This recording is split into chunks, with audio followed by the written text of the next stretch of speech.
Presencia Universitaria presenta Entendiendo Derecho con el juez Barrios. Una opinión crítica, teórica y práctica.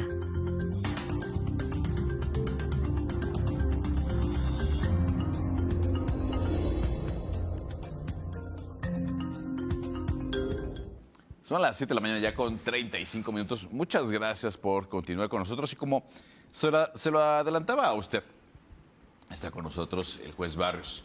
Aprendido derecho con él, a quien le agradecemos siempre su tiempo, su apertura para con este medio. Juez, ¿cómo estás? Muy buenos días, es un gusto saludarte. Bien y de buenas, amigo Marco, como siempre, con el gusto de saludarte y a la audiencia, por supuesto. Oye, y como siempre, pues te voy a cambiar el tema de último momento, porque me parece, yo recuerdo que en clases nos señalaban que el derecho es dinámico, siempre está en constante evolución, adaptándose a las necesidades sociales. Y de ahí que pues hay un sinnúmero de reformas, nuevas leyes, unas se abrogan, en fin. Y todo ello te lo pongo en la palestra porque justo estaba leyendo una nota de un medio nacional donde la Suprema Corte de Justicia de la Nación valida, hace legal, convalida que en un tema de alimentos, en un juicio de alimentos, una controversia donde se reclama pensión alimenticia, pueda embargarse el Afore. Yo no conozco la resolución, pero sí conozco de asuntos en donde hacia los acreedores alimentarios, los menores, la madre, la esposa, la concubina, en muchas ocasiones es sumamente complicado poder asegurar el pago de alimentos, porque hay malos abogados que asesoran a los deudores, desaparecen los bienes, hay deudores que me ha tocado ver que cuando les llega el descuento vía oficio a la empresa, renuncian, prefieren andar de Uber. Así es. O se arreglan con el patrón para que con un prestanombres le estén pagando. En fin, hay un sinnúmero de estrategias para no pagar por parte de los deudores alimentarios. Claro. Y me parece que con este precedente o con esta resolución, pues le da luz a muchos asuntos donde pues los menores no reciben alimentos porque el padre simplemente le es más sencillo evadir su responsabilidad. Claro. ¿Qué hay desde el derecho y cómo se puede justificar embargar la Afore de un trabajador para que pague alimentos? Muy bien. Pues sí, me agarras medio de sorpresa porque justamente acaba de salir publicada la resolución. Ni siquiera se ha engrosado la sentencia, es decir, solamente sabemos lo que se vio dentro de la sesión. Y sí es un tema muy interesante.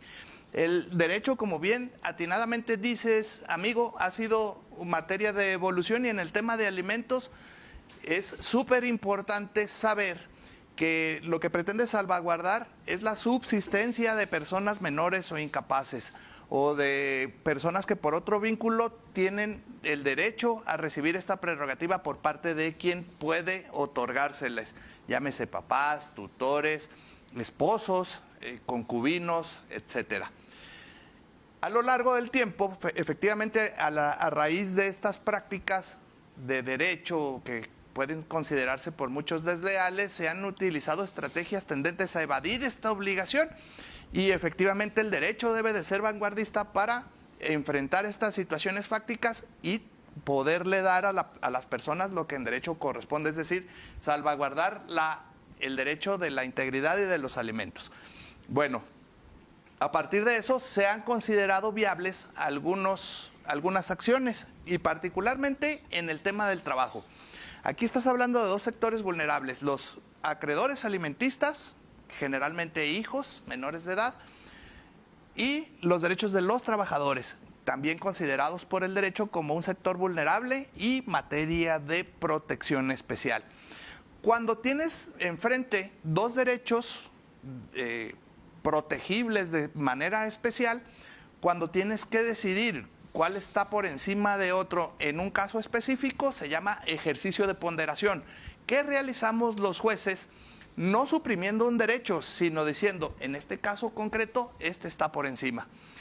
Y aquí es algo que se da, por ejemplo, en el salario, hace más o menos un año y medio, se emitió una sentencia muy importante también por la Corte, donde sí se puede embargar el salario con un tema de alimentos, porque estaba muy limitado este tema, estas restricciones, para que los patrones hicieran las retenciones correspondientes y se pagaran a través del patrón directamente. Las afores es un tema también especial, porque estas cuentas individuales que tienen los trabajadores tienen un fin específico, que es generalmente pagar pensiones, ya sea por el retiro o bien otra parte está destinada para poder adquirir viviendas, que es la subcuenta del Infonavit. De esta manera se entiende que la cuenta individual tiene estas partidas con una especial atención, y entonces se entendería en un primer momento que no se puede retener o embargar estas cantidades.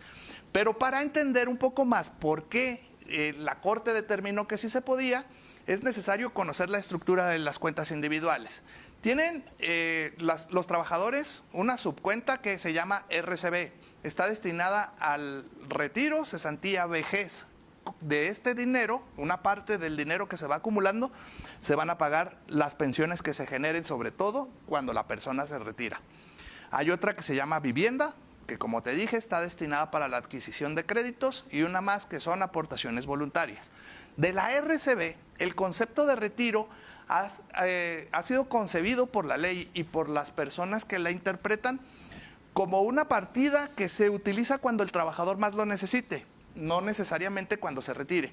Por ejemplo, cuando contrae matrimonio o cae en una situación de desempleo, puede acudir al Afore y hacer un trámite administrativo para retirar esta parte, con ciertos requisitos, por supuesto, y ciertas limitantes. Pues a partir de esta subcuenta de retiro es donde la Corte dice, esto sí es susceptible de ser embargado, bajo la estructura lógica de que si el propio trabajador, cuando lo necesita, está en una situación especial, puede acudir a hacer un retiro parcial, pues con mayor razón, si sus acreedores necesitan y realizó actividades tendentes a incumplir, por supuesto que pueden echar mano de eso. Pero eso, dice la Corte, tiene también limitantes. No puede ser mayor al 10% de la cantidad que se tiene en esta subcuenta RCB. No puede ser más del 10% del monto total que hay en ese apartado. En esa subcuenta, sí, efectivamente. Claro, porque si no generaría un estado de insolvencia, y para cubrir esta obligación generaría un problema futuro, que es, ¿qué va a pasar cuando esta persona tenga derecho a obtener una pensión si ya no va a tener dinero para sustentarla? Me parece que hoy por hoy el tema de lograr asegurar el pago de alimentos en algunos casos se puede convertir en algo sumamente complejo y en otros tal vez imposible, porque pues quiero pensar que inclusive aún con esta resolución pues hay trabajadores que ni siquiera están en el sistema de seguridad social de nuestro país. Claro, trabajadores informales. Pero como vemos, o sea, la situación es tendente a proteger a las personas que lo necesitan. Incluso en recientes fechas se han hecho cambios significativos a la ley, lo cual me parece positivo. Por ejemplo, hacer un padrón de personas deudoras alimenticias, y estas personas que incumplen, pues ya públicamente se sabe cuál es su estatus.